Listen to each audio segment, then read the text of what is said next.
पहली बात मैं कांग्रेस में 32 इयर्स दिया।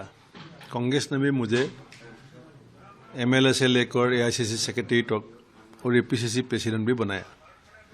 और मैं जो कांग्रेस में ज्वाइन किया था, इसका कारण था जब 1926 में जो एआईसीसी सेशन पांडु में हुआ था, उस सेशन में मेरा ग्रैंडफादर ने वो पेंडल का जो सामियाना बनाने के लिए भैंस का गाड़ी में गमछा लेके थाउजेंड्स ऑफ गमछा लेके दिया था।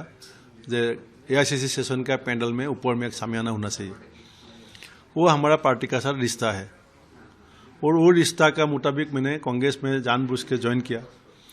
32 साल रहा, लेकिन अंदर में जो हो रहा था, मैं जब 21 में प्रेसिडेंट बना तो उस टाइम एआईडीएफ का साथ कांग्रेस का अलायंस था। आप सबको मालूम है, ये मैं विस्तार से बताना जरूरी नहीं है। अलायंस मैंने तोड़ने के बाद मैंने 16 पॉलिटिकल पार्टी को असम में एकजुट करके इंडिया अलायंस बनने का पहले मैंने असम में असम सम्मिलित मंच बनाया, असम बनाया, जो हम शॉर्ट फॉर्म में असम बोलते हैं। और सम्मिलित मंच ने जब 5 असेंबली बाई इलेक्शन आया, तब बोला जब बिहार में 2021 असेंबली में सीपीआईएमएल को सीट मिला था, आपको याद है। तो बोला जब 5 सीट में 1 सीट हमको अलायंस पार्टनर को दे दो। मैंने इमीडिएटली एग्री किया, क्योंकि वो सीट 21 में हम दिया ही था और सीपीएमएल का उसका एक पोजीशन था वहां पे उस समय। तो मैं इस डिसीजन लिया as a PCC president in consultation with other leader, CLP leader का घर में मीटिंग हुआ, जे 1 सीट सीपीएमएल को देगा। रात अचानक अनाउंस कर दिया एक दूसरा आदमी का नाम कांग्रेस टिकट, जो आदमी कभी कांग्रेस पार्टी का मेंबर ही नहीं था। तो मेरा अलायंस पार्टनर ने सवाल उठाया, out of 5 assembly seat you can not give us 1 seat. How will depend on you in 2026 when we will have to discuss with you about 126 seat. तो मैं मोरल ग्राउंड में ठीक है, मैं फेल हुआ तो मैं रिजाइन कर दिया, अलायंस छूट गया। कुछ ने अलायंस तोड़ा, 1 सीट जिता किया। गौरव गोगोई ने सीट तो जिता नहीं पाया। वो लोकसभा में हमको जितना वोट मिला इतना ही वोट मिला। वो 1 महीना वहां पे बैठा, बहुत बड़ा भाषण भी दिया, पैसा भी खर्चा किया, सीट तो नहीं मिला। और बाद में ये एक कैबिनेट मिनिस्टर, एक चीफ एडिटर टीवी का ट्वीट किया जो वहाँ पे पैसा लिया है टिकट देने के लिए। पैसा का वजह से जो नॉन कांग्रेसी को टिकट मिला, टिकट मिलने के बाद पार्टी में ज्वाइन किया। ये बात मैं सीडब्ल्यूसी में जाके भी बोला, आंसर नहीं मिला। फिर भी मैं पार्टी का कुछ नुकसान होगा कुछ बाहर में ये बात जाने से मैं चुप रहा, मैं साइलेंट रहा, कभी ये बात बाहर में नहीं आने दिया। इस महीना फरवरी महीना 9 फरवरी को रात एक वीडियो कॉन्फ्रेंस हुआ। जितेंद्र सिंह जी और असम का सारे जो 6 लीडर है, मैं भी था, मीटिंग हुआ, डिसीजन हुआ कि अलायंस फिर बनाना है। कुछ दूसरा कोई आदमी नहीं कर सकता है, क्योंकि ये भूपेन बोरा का ब्रेन सेल था। सबका साथ भूपेन बोरा का रिश्ता अच्छा है, भूपेन बोरा ही अलायंस बनाएगा। मैंने मना भी किया था मीटिंग में, लेकिन मुझे जबरदस्ती किया गया जो ये पार्टी का डिसीजन है, you will have to do it. तो मैंने मान लिया, पार्टी का डिसीजन है, पार्टी का हित में काम करना है, अलायंस चाहिए मुझे भी, क्योंकि बीजेपी को फाइट करना है तो एंटी बीजेपी वोट को एग्जिट करना है।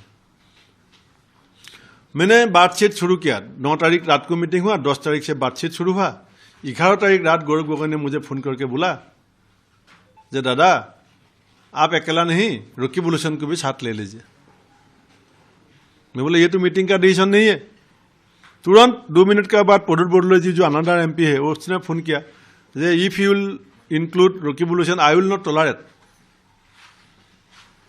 देवव्रत शइकिया जी को पूछा जब नहीं, आप you should go according to the decision of the meeting. तो मैं क्या करूं, कहां जाऊं? मैं बातचीत चलाते रहा अलायंस का साथ, टाइम फिक्स किया, मीटिंग का जगह फिक्स किया। अखिल गोगोई, लुइन गोगोई जी को मैं एक जगह में बुलाया। 13 तारीख सुबह वो अनाउंस कर दिया गौरव गोगोई, जब भूपेन बोरा ने गलत प्रेमी पैदा करा है, वो अकेला नहीं है, रॉकी बुलोशन भी साथ। मैंने बोला तुम पब्लिकली क्यों बोला, तुम मुझे इतना पब्लिकली ह्यूमिलेट क्यों किया? कोई जवाब नहीं है। तो पहले भी 20 में 1 महीना पहले मैं गौरव गोगोई को एक चिट्ठी लिखा था, please don't compel me to address a press meet against you.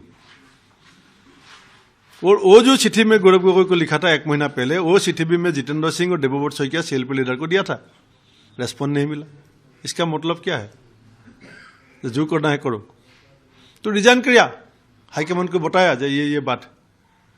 और जब सब लीडरशिप मेरा घर में आया, राहुल जी का भी फोन आया, मैंने क्या बोला, जो इतना ह्यूमिलेशन बर्दाश्त करने का कैपेसिटी मेरा नहीं है, आप मेरा बात का ऊपर थोड़ा बोलिए। किसी ने नहीं बोला। बाद में मैं देवव्रत शइकिया और प्रदुल बड़ोई जी को जिम्मेदारी दिया कि आप लोग AICC में बात कीजिए, ये APCC अभी APCC R बन चुका है, मैं APCC में वापस जाने के लिए रेडी हूँ, APCC R में नहीं जाएगा। कोई रेस्पॉन्ड नहीं है। तो बाद में काफ़ी सारी पॉलिटिकल लीडर मेरा घर में आया, सब लोग ने, बहुत लोगों ने भी मुझे मैसेज दिया, चीफ मिनिस्टर भी खुद आया। मैं CM से कल, मेरा पूरा फैमिली था, मेरा पूरा क्लोज फ्रेंड भी था, मैंने एक ही बात बोला कल, कि मैं जो भूपेन बोरा असम का जनता जानता है, जो भूपेन बोरा को आप जानता है, क्योंकि हम लोग 22 साल एक साथ था, ये भूपेन बोरा बीजेपी में ऐसे ही रह सकता है क्या? तो अब CM ने थोड़ा एक्सप्लेन करके बताया, थोड़ा एक्सप्लेन किया, करके बताया कि हाँ ऐसा ही भूपेन बोरा रह सकता है, लेकिन कुछ बात आप ड्राइंग रूम में करेगा, कुछ बात आप बरामदा में करेगा, कुछ बात आप बैल्कनी में करेगा। ऐसा नहीं है। जो थोड़ा एक्सप्लेन किया कि Bhupen Bora will continue as Bhupen Bora, remain as Bhupen Bora, but कुछ बात ड्राइंग रूम, बरामदा, बैल्कनी अलग अलग जगह में आप करो, लेकिन आप रहो भूपेन बोरा। तो इतना ही बात बोला। बाकी पॉलिटिकल बात कल बहुत दिन, क्योंकि ये CM का पहला विजिट मेरा घर में नहीं है। 2015 तक ये हमारा घर कांग्रेस का अड्डा था, जहाँ पे CM भी बहुत बार शामिल हुआ था। उस समय CM नहीं था, हमारा कांग्रेस का मिनिस्टर भी था, पार्टी का नेता था, एक साथ कोलीग था। तो आज मुझे CM ने अपना घर में बुलाया है, टाइम अभी तक नहीं बुला है।